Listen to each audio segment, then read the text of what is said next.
Hey everybody, it's Austin Solomon and welcome to The Real Wausau Real Estate Show. Today we're talking about if you're thinking about becoming an agent, what are the steps to do to make that happen? So yeah, thinking about becoming an agent, this episode is for you. If the thought has crossed your mind or if you're considering it, today's episode is for you. Today we're going to talk about some common questions that you would think about when you're starting out, the specific process to obtain your license, and the day-to-day life of being an agent. All right, so you're thinking about becoming an agent. Where do you start? Do you get your license first? What if you what if you find out that you get your license but you don't like the day-to-day? So should you try it first or should you get your license? Like, where do you begin? Well, let me talk a little bit about the day-to-day life to see if this would help you decide if it's a good fit. One of the myths and one of the things that comes up is people form an opinion about realtors based on what they know, which is it could be TV or what they see. And a lot of times you don't see what actually like realtors do on a day-to-day basis. You just kind of you only know what you know. So let's talk about the day-to-day, what actually happens. When you start out as an agent, the hardest part is finding people to help. You might know quite a bit of people that are thinking about moving, or you might, over the course of the last few years, you might be able to recall quite a few of your friends that have moved, and you might think that, I could just help the people that I know, buy or sell. But a lot of times those people might know other people. And, when you're starting out, people don't just hire you because they know you. Obviously they want someone that's good, who knows what they're doing. So when you start, it's really difficult to get your feet going. And so you have to do a lot of sales activities and a lot of prospecting, reaching out and trying to find people to help. You can't just rely on those that you know. And you also spend a lot of time learning.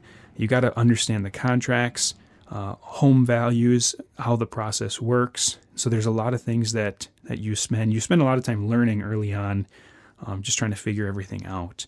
As far as generating business goes, you might do open houses. You might have to make a lot of phone calls. You might do networking, and you really have to chase business when you start because nothing's really handed to you. There's no...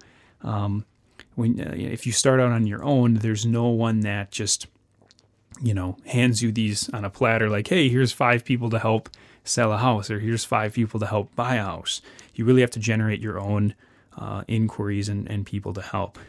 For a full-time agent, or for a more seasoned agent, I should say, like for me, the day consists of most of the time what I do on a day-to-day basis is following up with buyers and sellers, preparing market analysis for homes, sending homes to buyers, showing houses, and the majority of the time spent in transaction management and servicing the people that are in the process of, buying a house and we have an accepted contract or we're selling their house.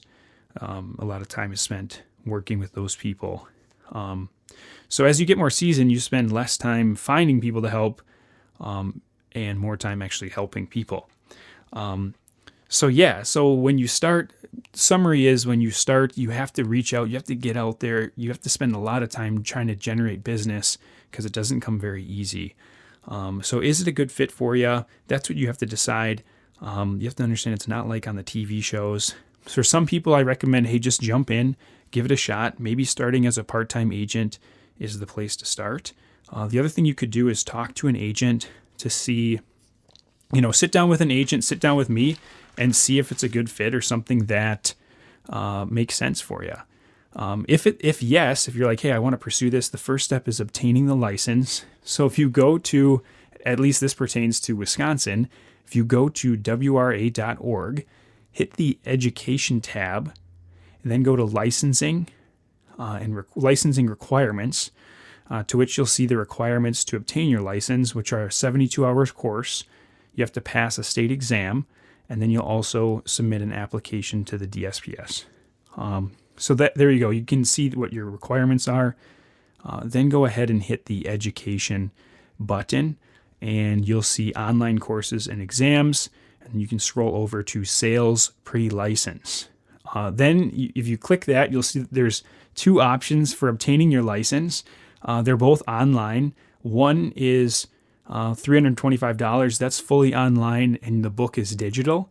The other option is $325 plus whatever the cost of the physical book that gets shipped to you.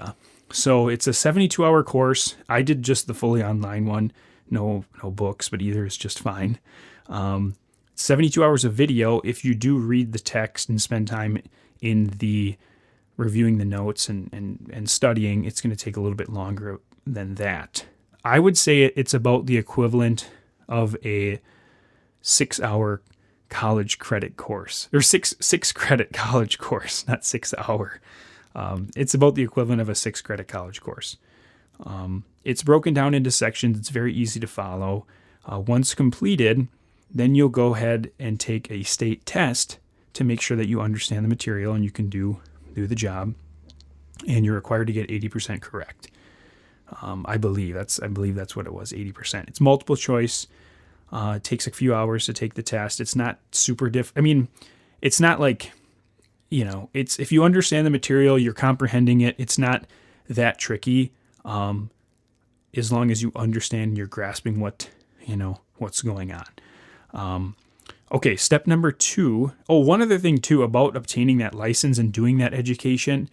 A lot of that is just the education is centered around you being able to conduct, fill out the contracts and understand the relationships in real estate. It's not really, if you're super good at the course, it doesn't really mean that you're going to be good at real estate.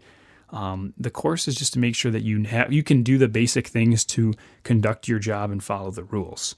Okay. Step number 2 is once you pass that exam, you'll get a printout saying, hey, I passed my exam.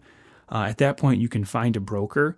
And you'll need a broker. You can't just operate with a license. You need a broker to hang. We call it hanging your license with. And that's where you would you'd find, who do I want to work with? Which company? And so you might talk to a couple companies to see what's the best fit. Maybe you talk to me. Well, I'm not a broker, but maybe you talk to our team and our broker and see if that's a good fit. And then you get started. So that's kind of the process. First is, hey, is the day-to-day something that I really would enjoy, that I want to jump into? If so, I'm going to dive in, I'm going to get my license, take the test, and then from there you can find a broker. Some common questions that I get asked are, how much does it cost to start? It's about $500 for the licensing course, as well as the test and the application fee. And then when you so it's about $500 to get your license, and then it's, probably $800 to $900 to enroll in a local, we call it the multiple listing service. And then there's probably another $250 of miscellaneous fees.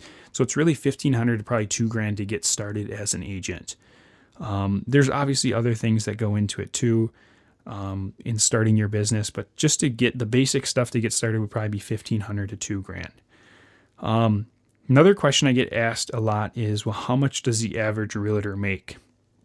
And it really varies. I would say somewhere between 40 and 50,000 is an average, not a salary, but an average amount that someone makes as an agent. As a first-year agent, that number is probably much less. It might be 10 to 15,000 that you make in your first year, on average.